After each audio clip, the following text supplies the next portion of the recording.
was a packed house at the Georgia World Congress Center as hundreds of attendees came out for the annual Atlanta HR Star Conference. Tampa attorney Kelly Charles Collins was thrilled to not only be presenting this year, but also debuting her new book. Today we are at the HR Star Atlanta Conference. I just presented on workplace investigations and unconscious bias.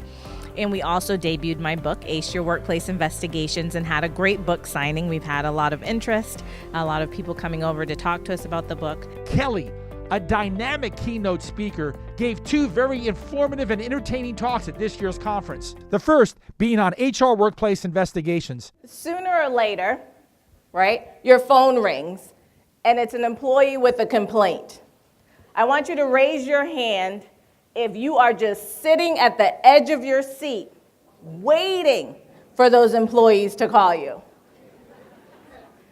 What? We have one person who's waiting for them to call. Well, generally, you're not, right? You're not excited about doing workplace investigations. But I want to tell you that neither are your employees. They're not excited to call you either. They don't want to talk to you, right? Because they don't trust you. Employees believe that HR works for the company and that you're there to protect the company, that you have nothing to do with them, that if they come to you, you're not going to do anything about their complaints, right? You're going to take the complaint, put it in your circular file, never to be seen again. And what's very important is that trust is a fragile thing, right? It's easy to break, easy to lose, and one of the hardest things to get back. And so when your employees don't trust you and don't trust HR, there is a huge breakdown in your environment. If they don't believe that they can come and talk to you and have you help them to resolve issues, there is a real issue that is going to arise. You're going to have lots of complaints. You're going to have lots of lawsuits. You're going to have lots of charges of discrimination. So this is your job, right? You're juggling a lot of things. You're balancing a lot of things. And those are your obligations. When you're dealing with your employees and you're also protecting the company, you have to juggle and you have to balance and you have to do them all well. And when I think about HR, I think about it as an interactive, collaborative process between management and employees that's driven by open communication, shared goals, and mutual benefit. And if you think about it in that way, you think about it as being something part of a team. Everyone working together towards the same goal. Everyone wants to come to work and feel that they're in an environment that is conducive to them being productive, that is accepting of them. The company's assets need to be covered. And when people think about workplace investigations, mostly they think about it in that way, that it's really about a legal defense. And that's part of it. However, if you do them properly, then you can avoid having to have a legal issue in the first place. If your employees know, number one, you're not going to tolerate foolishness, they'll stop being foolish, right? And if your employees understand that if they bring a complaint to you, you will address it, then they will be more apt to come and complain to you. There really is a purpose behind it. And the benefits of workplace investigations really outweigh the burdens. And so when you're talking about investigations, we also have to look at that balancing. What is the risk of not doing an investigation? Or what is the risk of not doing a prompt and thorough investigation? Who would like to have less employee complaints? As an HR professional, the best way for you to be able to do your job and to do it well is to have employees on your side. You get a report of misconduct. What do? Investigate or not? Or does it depend? Who's ever had an employee come and complain to them and say, I just wanted to tell you, I don't want you to do anything about it? It's a trap. It is a trap. Do not fall into the trap. If an employee complains to you, do something about it. Do not make it hard for them to complain. Making it hard for them to complain is not helping you. I know you think in the moment it probably is like, oh, well, if they can't figure it out, they can't get to me and I don't have to investigate, right? So I don't have to worry about it. But you know who makes it easy for them to complain? The EEOC. It's easy. They can go right online, sit in their pajamas, type away, and file a complaint against you. Never cost them a dime. They never have to go anywhere. So I like to tell people, if you don't take care of it in-house, the EEOC will take care of it for you. Or a plaintiff's lawyer will take care of it for you. Everyone in here wants to feel that they're respected. Everyone. And so imagine your employees want the same thing. They don't want to be disrespected. Okay, I need 3 volunteers to come up with me on the stage. New HR, who this? And the rest of you can Time get for in the a change. aisles. We're going to do the HR shuffle. Call us up, don't hang up, don't hang up, don't hang up, Listen to the don't hang up. words. Now speak, now speak, now speak, now speak. Don't keep it to yourself, don't keep it to yourself. Down, down, change your stance, change your stance. Down, down, change your stance, change your stance. The reason that I did that is for fun, because I like to have fun. I like to dance. And I just want you all to think about your job as being fun and to really change your stance about how you think about workplace investigations, really to reframe everything. An ounce of prevention is worth a pound of cure. I want you all to really think about that when you're doing your jobs. If you prevent stuff, you don't have to cure it. If you prevent things from happening in your workplace, you don't have to work on fixing it. Well, she's very engaging. I hope her writing matches her style of presentation because I was just intrigued and captivated by her. So definitely 2 thumbs up for Kelly. Kelly touched on a lot of things that I'm actually experiencing, going through, and she's given me a lot of tools that I can take back to my workplace and be able to utilize to make it a better place for us, because it is something that we need to address every day. Absolutely amazing. She gave wonderful tips. I've been doing investigations for over 4 years now, but it's always good to have fresh information and get revamped into doing things the right way. I purchased her book just now, so I look forward to reading it and again, doing better investigations. Later in the day, Kelly also gave a dynamic presentation on unconscious bias in the workplace. Unconscious bias is really about preference. And a lot of people are afraid to have the discussion about unconscious bias because when you talk about bias, people automatically are like, I'm not a racist, I'm not a sexist, I'm not a homophobe, I'm not a xenophobe. So unconscious bias is snap judgments. It is something that we all have, and it really just affects our judgment in different ways. And it's nothing to be afraid of. It's nothing to be scared of, right? And it's nothing to run away from, because the way that you get past it is to become aware of it. And it's not usually from a place of bad intent. So this is a picture of me, and it says, I'm not the court reporter, but I type a lot.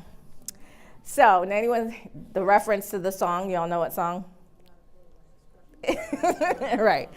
So the reason I put this up here, this has happened to me on more than one occasion, but the other day I went to a deposition, and the deposition was on a case that we've had multiple depositions. Same attorneys go every time. I'm one of them. I go. We get to the building, and I walk in, and one of the attorneys is like looking at me. I'm like, okay, hey. And then he says to me, are you the court reporter? I was like, no, I'm the same attorney that's been at all these depositions with you all these weeks. I'm not the court reporter. So we go upstairs, and he realizes that he's made this faux pas. And he starts telling this other attorney about what's happening. So I come into the room, and he's like, oh, I'm so sorry. I didn't mean to say you were the court reporter. I was like, just leave it alone. Just let it go. Let it go. He just kept going. But you know what? I let it go. Just let it go. And it's funny, I wrote a LinkedIn post about it. That LinkedIn post got more views than anything I've posted on LinkedIn, and really conversations from women who were saying that in their industries they have the same thing. And I was talking to a court reporter about this the other day, and she goes, well, what's wrong with being a court reporter? And I had to say to her, it's not about being a court reporter. It's the fact that you have seen me and clearly did not acknowledge me as being your equal, or that the first thing that you thought of me was not that I could be an attorney. I was not on the same level as you. I've walked into court and have announced myself, hi, Your Honor, Kelly Charles Collins on behalf of whatever party, and been asked, so where are the attorneys? Right? I'm in a suit, I'm in court, right? Are those things prejudice, or is it just a bias, right? Is it just that they're used to men being attorneys? It's certainly not black women being attorneys, right? It could be either way. But these are the types of things that happen and that you have to deal with every day. And we can't just go around thinking everybody's racist, right? And so you have to accept sometimes that these things happen, you acknowledge them, you let somebody know so that they know not to do it again. But I'm not the court reporter. Another example, what's in a name? So I tell people this all the time. My son's name is Jordan Alexander. That's his middle name. I won't give you his whole name. But when he was born in 1991, and everyone thinks he was named after Michael Jordan. He's named after New Kids on the Block, I'm just telling you. Just letting you know. We like certain people. We don't like other people. And so if some things are happening to certain people that we don't like, we're like, sounds good to me. Right? Not saying anything about that. But if it's happening to somebody that we like, then we will intervene because we have an affinity for that person. So unconscious bias does not mean you're an ist or an ob. But it can, right? If you take that judgment and now negatively impact people, then you will become an ist or an ob, or it will go to the level of discrimination. These numbers that you see, these are actual settlements or lawsuits that have been paid out based on discrimination. So if you allow your biases to cross the line into discrimination, these are the types of numbers that you're looking at, from $5,000 to $10 million. And Allison told you this morning about the $15 million. And believe me, juries are not afraid to give this up.